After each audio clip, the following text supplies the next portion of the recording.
Hi, this is no ordinary park bench. There's been 3 benches here for a number of years, but they're growing. There's now 5 of them. I'm at Snettisham in Norfolk, and I've made YouTube films on this place before. It's a bit windy. Hopefully that's not interfering with the microphone, which I've got tucked underneath my jumper here. And we've come for the high tide wader roost, and it is a wonderful sight to see. I've seen it many times over the years. Chances are there's going to be 300, 400, even 500 people later on. I'm surprised they're not here already, because it's not that long before it all takes place, unless I've got the dates completely wrong. A few more people turn up, so I'm getting optimistic. If I've made a mistake, so have they. Now, there's not many of these high tide wader roosts take place per year. It's quite limited, and most of them are first thing in the morning when the sun is over that way.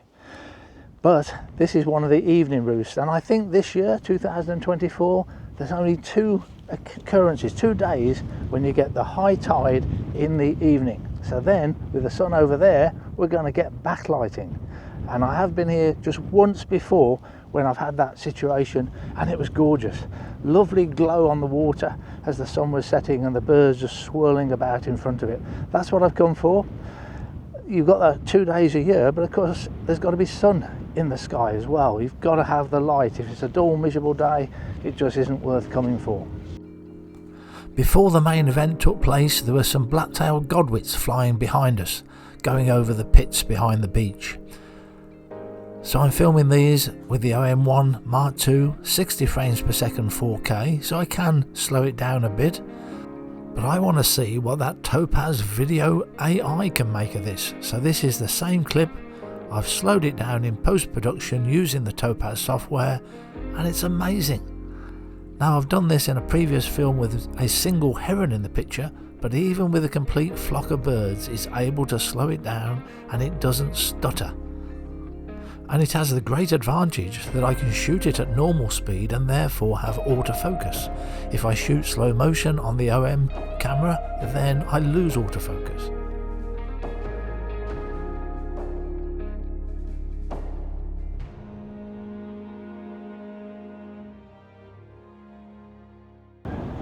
It's very, very windy. I can feel the vibration from the wind in the tripod. If I touch the tripod leg, I can feel it, and you can see it in the viewfinder too. I wish I'd have brought my heavier tripod. It's just such a long walk in, I didn't want to carry it. In recent years, I'm used to huge turnouts at these events. It was quite sparse this time, but probably 100 plus people.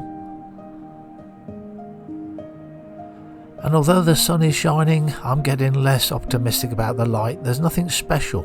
I'll just show you one clip from the last time I did the evening roost. It was actually raining, but the sun was shining at the same time, and the light was gorgeous. Stunning golden light. But that was a few years ago, and this is what we've got tonight. We'll just have to make the best of it.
Almost a month later, and I've returned for another high tide spectacular, but this time very early in the morning. I arrive at 5:30, it's still very dark. I need to get in the hide to make sure I've got a place, a window setting, and there's already 4 people in the one hide. At first there's nothing to see, nothing to photograph, and then the odd little egret. And in the very far distance, the largest flock of spoonbills I've ever seen in the UK.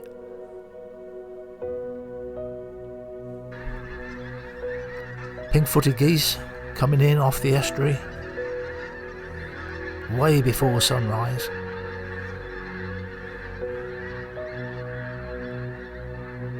And a brown hare to keep us occupied too.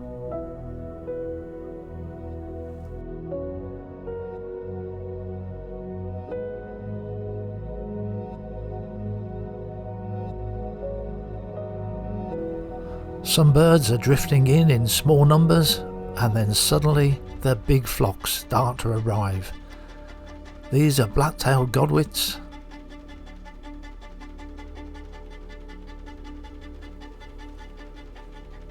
And when you think a group has arrived and that's maybe it, there's another group, followed by another group. They just keep coming.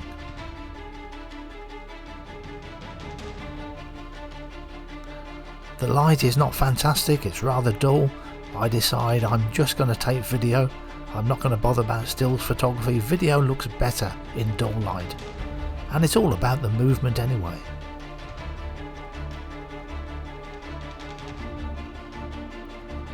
It's quite a windy day and the birds don't settle immediately. They try and find a better place. They keep moving about.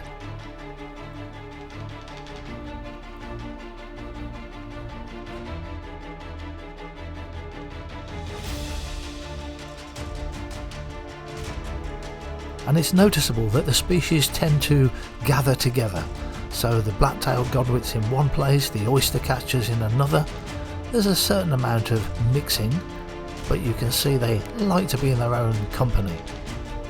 So these are the oyster catchers. And a small flock of redshanks trying to keep together, but the black-headed gulls and little egrets keep disturbing them. And then the red knot. Not in their summer plumage, in the winter plumage where they're very grey, but they come in the largest numbers of all. Really spectacular to see them. Mingling here with the black-tailed godwits and the oyster catchers.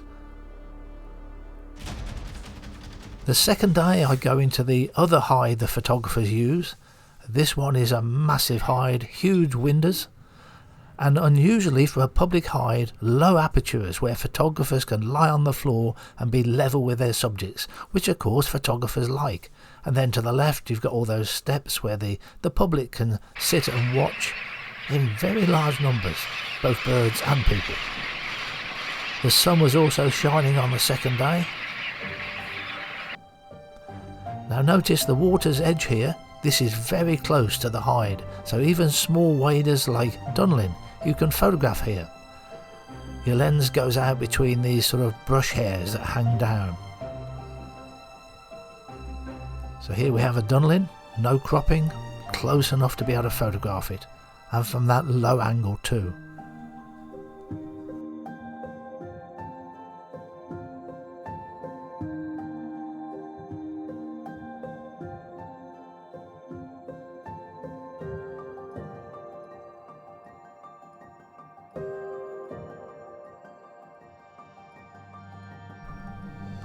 And a common sandpiper.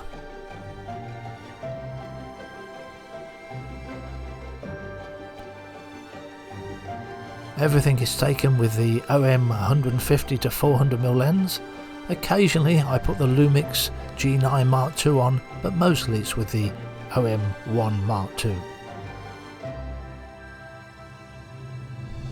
I didn't take many stills pictures, but this is a turnstone. And then trying to get some individual shots of the different species, black-tailed godwit and the red knot.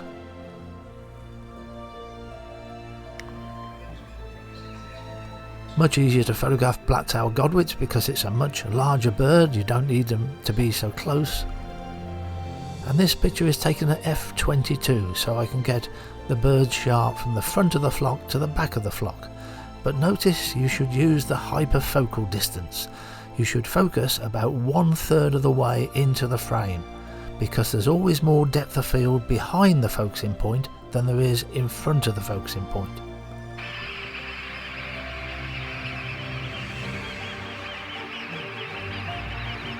By the time the birds are settled, you turn around and you realise the hide is now pretty full.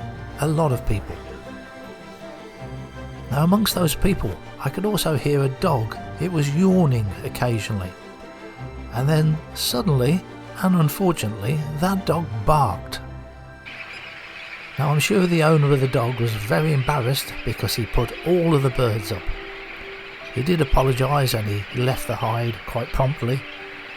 From a photographer's point of view, I just wish I'd had 10 seconds notice so I could have done this in slow motion.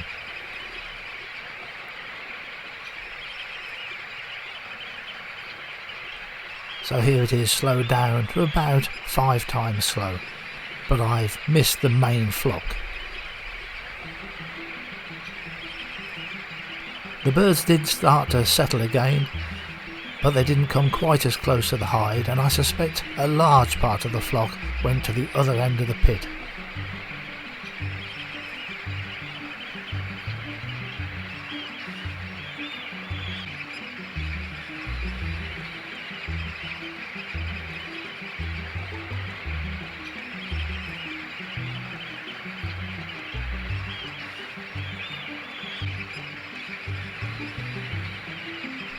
It is a spectacular sight to see. I'll put a link in the description underneath the video to the RSPB Snettisham website where they do list the spectacular high tides.